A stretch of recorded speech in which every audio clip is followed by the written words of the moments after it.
तो नमस्कार मेरे प्यारे मित्रों। हमने लास्ट क्लास में जैव प्रक्रम के श्वसन के बारे में चर्चा करा था। श्वसन क्या है, श्वसन क्या है, श्वसन से क्या मिलता है, श्वसन का असली परिभाषा क्या होगा, और एटीपी के रूप में मुख्य रूप से चर्चा किया था। एटीपी क्या है, एटीपी से ऊर्जा कैसे मिलता है, एटीपी बनता कैसे है, हम लोगों ने लास्ट क्लास में उसी के बारे में चर्चा किया था। आज जैव प्रक्रम श्वसन का जो सीरीज है मेरा डे टू में आज हम लोग जानेंगे कि श्वसन कितने प्रकार के होते हैं, श्वसन के प्रकार, ऑक्सीजन के उपस्थिति में श्वसन के प्रकार के बारे में आज हम लोग जानेंगे, है ना। आज हम लोग श्वसन के प्रकार के बारे में जानेंगे।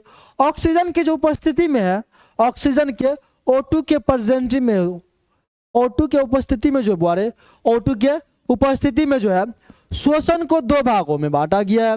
श्वसन को कितने भागों में बांटा गया है? दो भागों में बांटा गया है। पहला जो है वो वायवीय श्वसन होगा। पहला क्या होगा बुआरे? वायवीय श्वसन। और दूसरा जो है वो अवायवीय श्वसन हो जाएगा। दूसरा क्या हो जाएगा बुआरे? अवायवीय श्वसन। अवायवीय श्वसन। ध्यान दीजिएगा इस दोनों में अंतर क्या है, वायवीय श्वसन में और अवायवीय श्वसन में।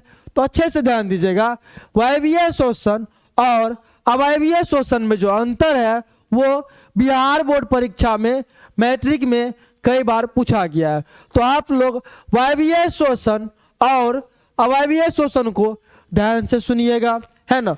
वायवीय श्वसन हो जाएगा जिसमें श्वसन की क्रिया, जिसमें श्वसन की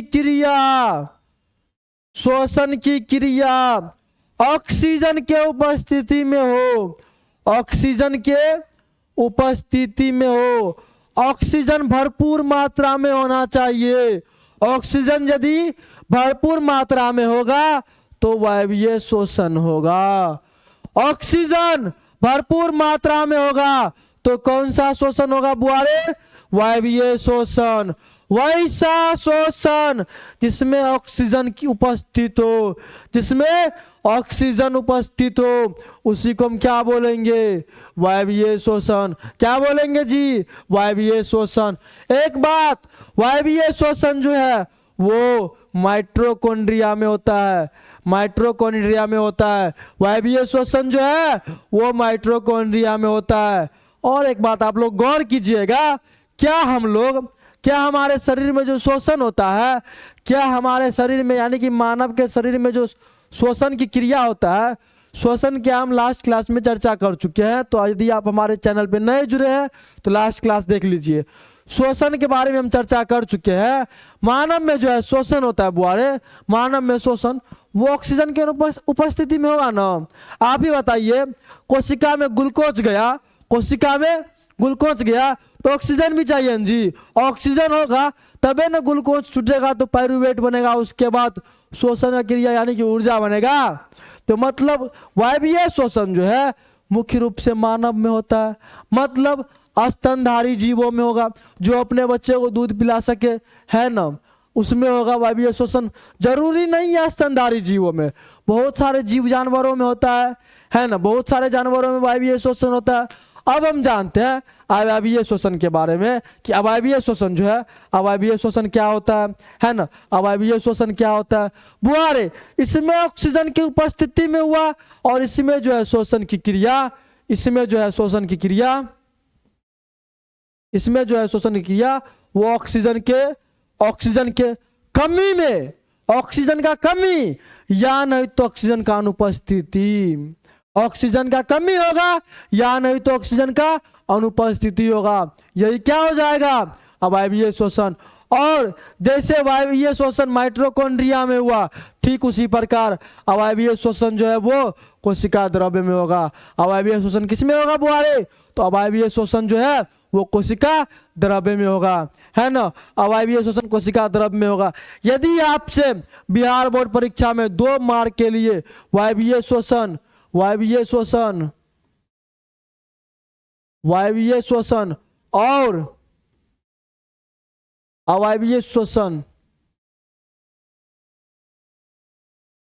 और अवायवीय श्वसन में अंतर पूछेगा तो क्या हो जाएगा, यदि नहीं होगा तो लास्ट तक जुड़े रहिए, हम ये भी बताएंगे अंतर। वैसे अंतर हो जाना चाहिए, आप एक में लिखिएगा इसमें बुआरे ये O2 के उपस्थिति में होता है और ये O2 के उपस्थिति में नहीं होता है, O2 के अनुपस्थिति में होता है। ये माइटोकॉन्ड्रिया में होता है, ये जो है माइटोकॉन्ड्रिया में होता है, और ये जो है ये कोशिका द्रव्य में होता है, ये जो है कोशिका द्रव्य में होता है, ये कोशिका द्रव्य में होता है। क्या चीज है, तो वायवीय श्वसन और अवायवीय श्वसन, ये दो अंतर हो गया तो हो गया ना जी। चलिए और हम जानते हैं और एक बात, कल हमने आप लोगों को बताया था, लास्ट क्लास में हम लोगों ने आपको बताया था कि श्वसन सांस लेना नहीं होगा, श्वसन सांस छोड़ना नहीं होगा, श्वसन सांस लेना और छोड़ना नहीं होगा। तो फिर सांस लेना क्या होगा, सांस छोड़ना क्या होगा, और सांस लेना और छोड़ना क्या होगा। चलिए उसके बारे में भी डिटेल में चर्चा करते हैं। एक होता है बुआरे परश्वस, एक होता है बुआरे उच्छ्वस, और एक होता है स्वोच्छ्वस। परश्वस में सांस लेना होगा, इसमें सांस छोड़ना होगा, और स्वोच्छ्वस में लेना और छोड़ना दोनों क्रिया होगा तो वही स्वोच्छ्वस हो जाएगा, है ना। चलिए अब हम डिटेल में जानते हैं।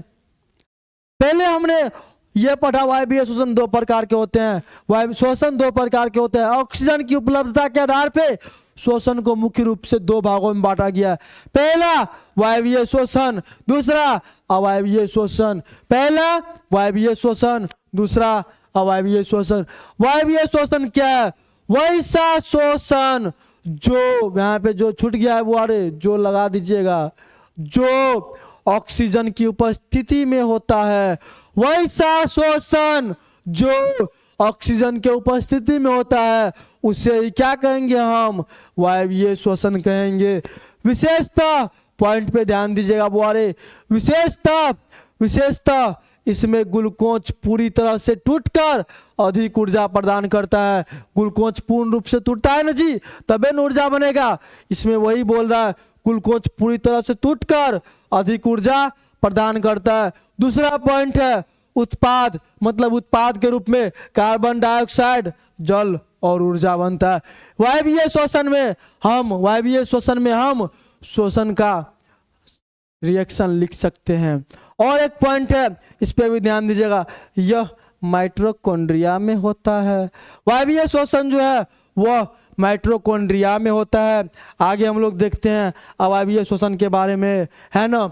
अवायवीय श्वसन क्या है, वैसा श्वसन जो ऑक्सीजन के अनुपस्थिति में हो यानी या कमी में होता है, उसे ही अवायवीय श्वसन कहा जाता है। उसे क्या कहा जाता है जी, अवायवीय श्वसन कहा जाता है। इसमें भी कुछ पॉइंट है, ध्यान दीजिएगा। विशेषतः इसमें ग्लूकोज का आंशिक विखंडन होता है, मतलब कम विखंडन होता है, और बहुत कम ऊर्जा भी निकलता है। किसमें जी, तो अवायवीय श्वसन में। किसमें जी, अवायवीय श्वसन में। अगला पॉइंट है उत्पाद, एथिल अल्कोहल और लैक्टिक एसिड और CO2 इसमें उत्पाद के रूप में बनता है। क्या बनता है जी, उत्पाद के रूप में एथिल अल्कोहल या लैक्टिक एसिड और कार्बन डाइऑक्साइड। अगला पॉइंट है, यह कोशिका द्रव्य में होता है। यदि आपसे बिहार बोर्ड परीक्षा में पूछे वायवीय श्वसन और अवायवीय श्वसन में अंतर, तो पहला अंतर तो लिख दीजिएगा, वायवीय श्वसन में यह ऑक्सीजन के उपस्थिति में होता है। आप दूसरा अंतर लिख दीजिएगा, वायवीय श्वसन में उत्पाद के रूप में कार्बन डाइऑक्साइड, जल और ऊर्जा, वो भी 36 गो ATP के रूप में बनेगा। वो भी कितना, तो बोले 36 ATP बनता है। और तीसरा अंतर में ये लिख दीजिएगा, यह माइटोकॉन्ड्रिया में होता है। आगे बढ़ते हैं जी, अवायवीय श्वसन के अंतर में लिख दीजिएगा, अवायवीय श्वसन जो है वो ऑक्सीजन के अनुपस्थिति में होगा। अवायवीय श्वसन जो है वो ऑक्सीजन के अनुपस्थिति में होगा। और ये भी आप अंतर में लिख सकते हैं, एथिल अवायवीय श्वसन में जो है उत्पाद के रूप में एथिल अल्कोहल या लैक्टिक एसिड, लैक्टिक अम्ल और कार्बन डाइऑक्साइड बनता है। और तीसरा नंबर पॉइंट, यह कोशिका द्रव्य में होता है, यह कोशिका द्रव्य में होता है। यह आप लोग आसानी से अपने बोर्ड परीक्षा में लिखिएगा, गारंटी आपको दो मार्क में 2 मार्क मिलेगा, 100%। आपको 1 मार्क भी नहीं काटेगा, है ना जी। तो आप लोग चाहे तो इसका स्क्रीनशॉट ले सकते हैं, लीजिए जी। ये हो गया अवायवीय श्वसन और नेक्स्ट अवायवीय श्वसन। आगे बढ़ते हैं अब, है ना। अभी जो हम बताएं श्वसन प्रक्रिया किसके द्वारा होता है जी? श्वसन प्रक्रिया परश्वास, उच्छ्वास, स्वच्छवास के द्वारा होता है। परश्वास क्या बोलिएगा जी? परश्वास, क्या बोलेगा? परश्वास। आगे है उच्छ्वास, एक है स्वच्छवास। परश्वास क्या होगा? जीवों में सांस लेने की क्रिया को हम सांस लिए, परश्वास हुआ, सांस छोड़े, उच्छ्वास हुआ।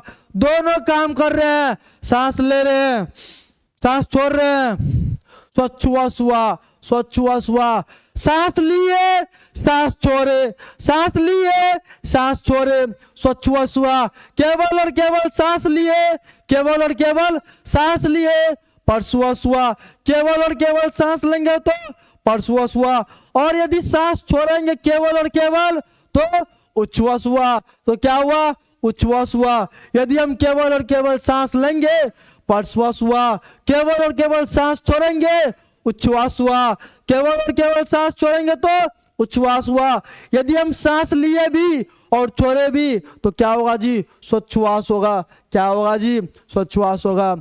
आशा करते हैं इतना तक में कोई समस्या नहीं होगा। यदि समस्या है तो आप कमेंट करके हमें जरूर बताइए, कमेंट का रिप्लाई किया जाएगा, है ना।